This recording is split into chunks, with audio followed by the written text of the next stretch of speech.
Today we will be talking about Julia Galef's new book, The Scout Mindset. Hang on, is that going to be the right? The Scout Mindset. I've never done a vlog before, so I'm very excited. So this is a book by Julia Galef. If you don't know who Julia Galef is, she's very cool, she's very smart, she's very good at thinking. She hosts a podcast called Rationally Speaking. You have to ignore the cheesy name. And if you let this cheesy name be a barrier, you will miss out. She is basically just like really good at thinking, is how I think of it. She's really good at having conversations with people she disagrees with people she agrees with people she's not sure if she agrees with. The questions she asks are just like very clear and pointed. She's very like intellectually honest, in search of truth. I'm sorry, I know I'm not allowed to say truth, but I just did, so what you gonna do about it, bitches? So listen to that podcast. I want to make a thing like come up on the screen. Hear this logo. Ooh, go listen to that podcast.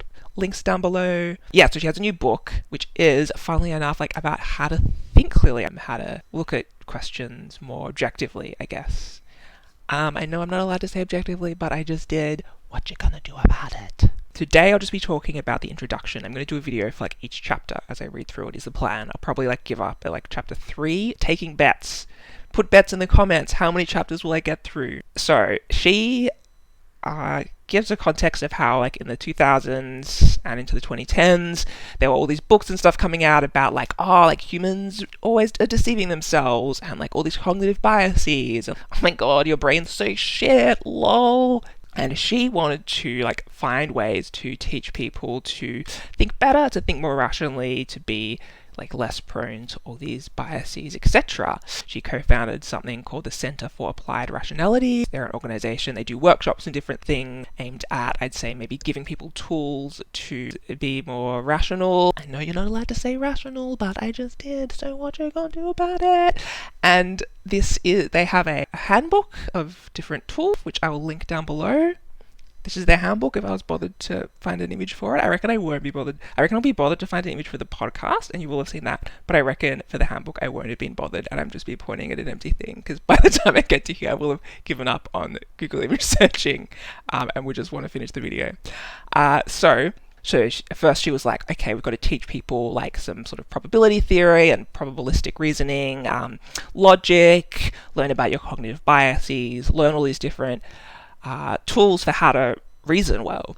But then she realized that is not enough, because as I'm sure we've all experienced in life, you can know all about logic, probabilistic reasoning, you can know all about cognitive biases, like there can be people that are great at all these things like when they really want to be, but then when you're in a context, when you have a question where you're like motivated to kind of not use things properly and like ignore them because like you want the answer to be a certain way, where you're like, I don't want climate change to be real because I'm a CEO of BP or whatever, then like even if you like are really great at all this reasoning stuff, maybe that's part of what got you to the CEO position, like you kind of just, your brain just kind of decides to like kind of ignore a bit of that and just like shape things into seeing things how you want them to be. Obviously it's easy to make fun of BP CEOs, but like I obviously experience this, I'm sure that you do. Like if someone came to me and was like, here's a study, like allowing like same-sex couples to have kids is like bad for their mental health, I would like I want that to be true. I would think it probably wasn't true. I would be like, oh, this is some like dodgy study, and I would like find it hard to look at that in a way where I was just trying to discover the truth as much as I could and not like finding reasons that it was wrong or something. So, and maybe in that case it is wrong, but obviously if you're like going through life just trying to find ways to confirm what you already believe in general, that can be probo.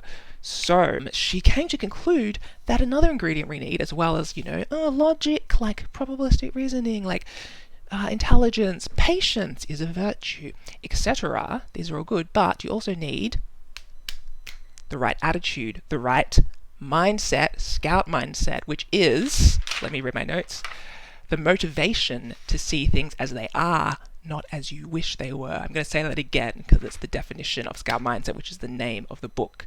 The motivation, bets on whether I put these words here, I'd say maybe lower chance than with the last image I was talking about, but maybe higher because like it just feels more fun to have words pop up as I do the finger.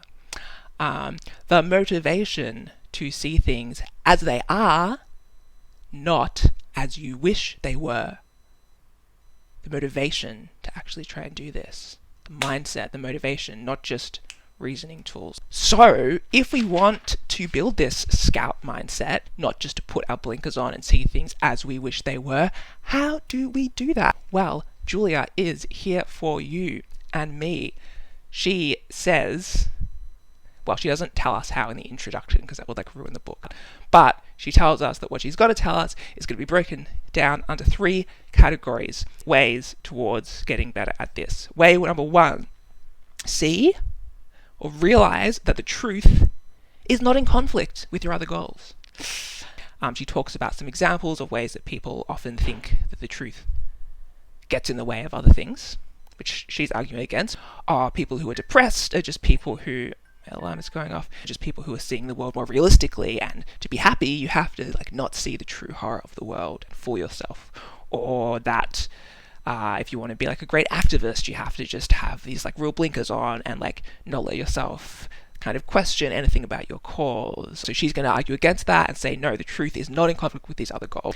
Way number 2 is like a set of tools. I didn't really understand, like she calls this tool, I don't really understand what the second category is, because it's about like ways, tools for scout mindset or something, but I guess they're all tools for scout, like little tricks you can use in the moment to be like, am I in scout mindset? Am I just trying to prove my own point? Like, here's a way I can check, or like, here's a way I can check if I'm being overconfident. Like, here's a way that I can listen more better to like the person who's talking to me right now. And the third category of ways is appreciating the emotional rewards of the scout mindset, which I like because I like emotional rewards. Sometimes I think that all I want is just for people to give me emotional rewards all day, even though part of me cares about important things like the greater good. I could definitely do with more emotional rewards. So like and comment. But she says that scout mindset has emotional rewards. And I guess she's going to go into this more, but one little sentence from the introduction I liked, and I just want to read it out, a little like phrase. The refreshing lightness in the feeling of being free to explore ideas and follow the evidence wherever it leads. I feel like follow the evidence wherever it leads is like something that conspiracy theorists say or something, but like in the spirit, I get this image of like this kid running through the fields, like chasing butterflies, which is like evidence, and following them wherever they lead. So this is a little summary of the introduction to Scout Mindset, how to have the motivation to see things as they are, not as you wish they were. I think I might record like another little video on like this question of like, but is this a fool's errand? Like, nobody can be objective. Nobody is less biased or more biased. We just have different biases, different truths. And so if you say that you're less biased than me or more objective, that just means you're less aware of your biases. That just means that you have different biases. So to try and become more objective or less biased is pointless. Why the fuck would I read Julia Galef's book? You've wasted your time, woman. Jalen, you're wasting your time. This is like something someone could say. So maybe I'll do another little video saying why I would disagree. See you. Look at my nails.